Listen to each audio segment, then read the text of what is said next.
Em primeiro lugar, que me inspira a produzir, a dirigir, a me envolver com um documentário, eu diria que é a chance de transformar as pessoas, de levar assuntos que ainda não foram debatidos ou não tiveram necessariamente um ponto de vista que eu acredito apresentado. Fico achando que assim como uma música, um livro, um quadro, o trabalho do cinema é gerar epifania, né? Transformar as pessoas, né? A pessoa sair diferente do que ela era quando ela começou a ver o filme. E acho que o documentário, por trabalhar com o real, ele tem uma força ainda maior, porque você muitas vezes mostra coisas que estão vivas. Por exemplo, o caso do Ninho, os responsáveis pela tragédia não foram julgados.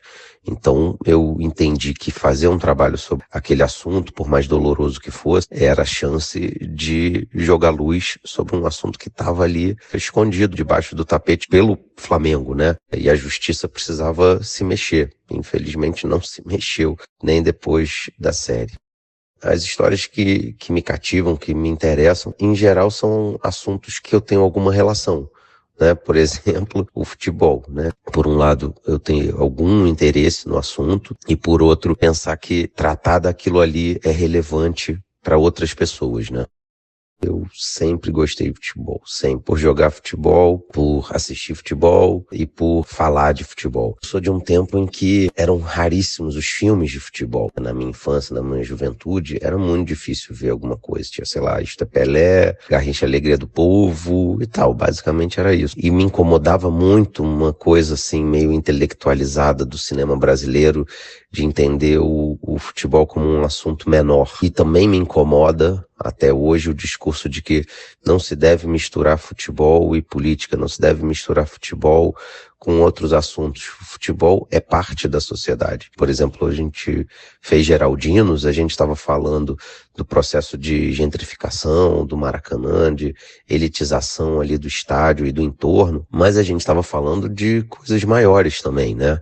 Da mesma forma como falar quando trato do democracia e falo sobre campanha das diretas e tal, a gente fala sobre o que está vivendo hoje. O filme foi feito há 10 anos, mas ele segue sendo atual, porque mal ou bem, a gente segue vendo pessoas nas ruas pedindo a volta da ditadura e do AI-5 e coisas grotescas como essas. Falar sobre futebol para mim sempre foi um tema importante, porque eu adoro futebol, eu acho riquíssimo o universo, mas porque eu acho que ao falar de futebol a gente pode falar sobre muitas coisas que estão ao redor do futebol na nossa sociedade. A gente pode falar sobre cultura, sobre política, sobre mil outros assuntos. Olha, como eu me preparo para a produção, eu acho que não tem exatamente uma regra. É sempre um mergulho, né? Sempre um processo de imersão mesmo, assim. Tem que pesquisar, você tem que estudar. Você não pode chegar para filmar sem estar muito preparado. Sobre o tema que você vai tratar, também sobre como você vai filmar. Que filme é aquele? A preparação e inclusive uma preparação para o imprevisto. O imprevisto faz parte do documentário. Você tem que estar preparado para lidar com aquilo que você não planejou. Se você panicar, o filme não sai. Então eu diria que é isso, estudar muito, pesquisar muito, fazer entrevistas prévias. Isso me ajudou muito no América Armada. Fui para Colômbia, fui para o México antes de rodar para entrevistar pessoas que mais tarde eu voltei para filmar. Outras tantas que eram só base de pesquisa mesmo. Ninho também, o processo de conexão com as famílias que mais tarde eu viria a entrevistar para a série. Eu diria que pesquisa prévia, entrevistas prévias, um mergulho muito grande na busca de referências, de linguagem, de estrutura narrativa. Tudo isso é importante antes de começar a filmar. Cara, Xodó de Cozinha foi um oásis na minha vida. Eu tava vindo de 2 trabalhos bem pesados. Eu fui montador de um filme chamado Isabela para Netflix, sobre o caso Isabela Nardoni, e emendei Um Pai que Joga uma Filha pela Janela, e depois emendei na série do Ninho, que é sobre a morte de 10 jovens. Então, quando me chamaram para dirigir um programa de culinária, foi maravilhoso. O programa é apresentado pela Regina Celli, uma cozinheira que mora no Morro da Babilônia, que desenvolveu um projeto interessantíssimo sobre o aproveitamento integral dos alimentos, desperdício zero. E aí ela recebe convidados, passeia pelo Rio e cozinha ali na casa dela, na laje dela, na Babilônia. Esse é o projeto que para mim foi muito bom de fazer. Eu adoro cozinhar, além de tudo. Foi uma delícia e foi importante, assim, pegar um trabalho mais leve.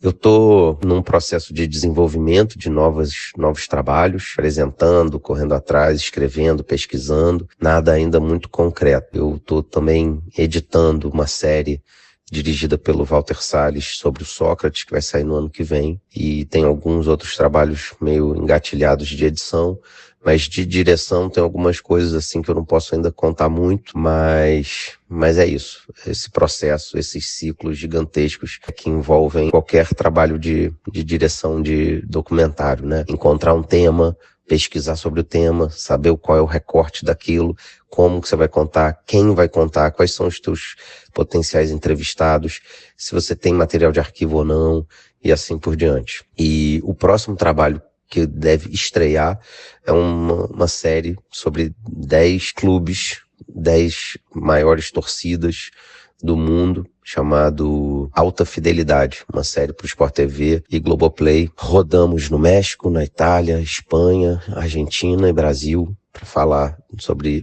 esses clubes, e isso deve estrear no fim desse ano, no início do ano que vem.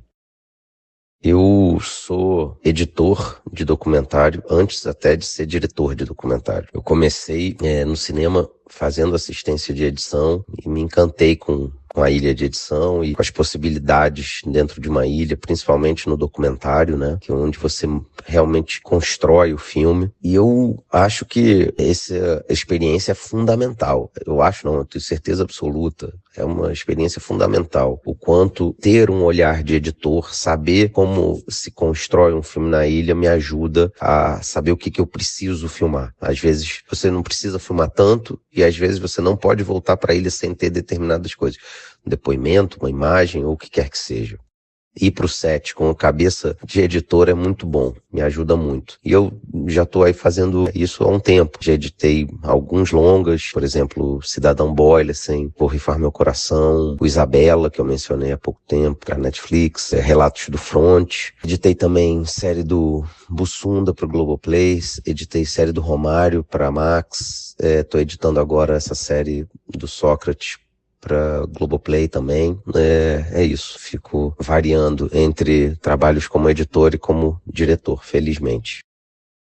Cara, o Ninho durou 3 anos, o ciclo dele, entre o convite inicial e a estreia. Foi um processo muito difícil, muito doloroso. Certamente o filme mais difícil, o trabalho, o processo mais difícil que eu já vivi, por envolver tanta dor, por envolver tanta injustiça, né? Porque não é só a dor da perda, mas é a dor de saber que aquilo ali podia ter sido facilmente evitado e que não foi, principalmente por conta de ganância, né, assim, que tentaram economizar e entenderam que a vida daqueles meninos não valia muito, né. E aí todo um processo, né, de trabalhar para a Netflix, de ter uma estrutura de equipe e de orçamento maior do que a que eu estava acostumado, então vantagens e desvantagens. Foi um processo também de muito aprendizado na relação pessoal com as famílias que dividiram comigo as dores, que dividiram suas memórias. Eu tinha uma responsabilidade gigantesca com cada uma dessas famílias, uma responsabilidade gigantesca com o Flamengo, que inclusive é o time pro qual eu torço, uma responsabilidade gigantesca com a torcida do Flamengo.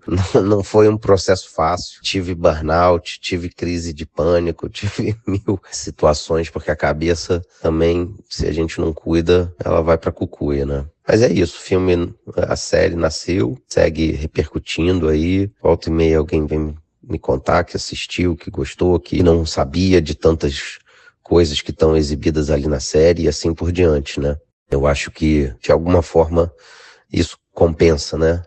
Ter passado por esse processo tão difícil.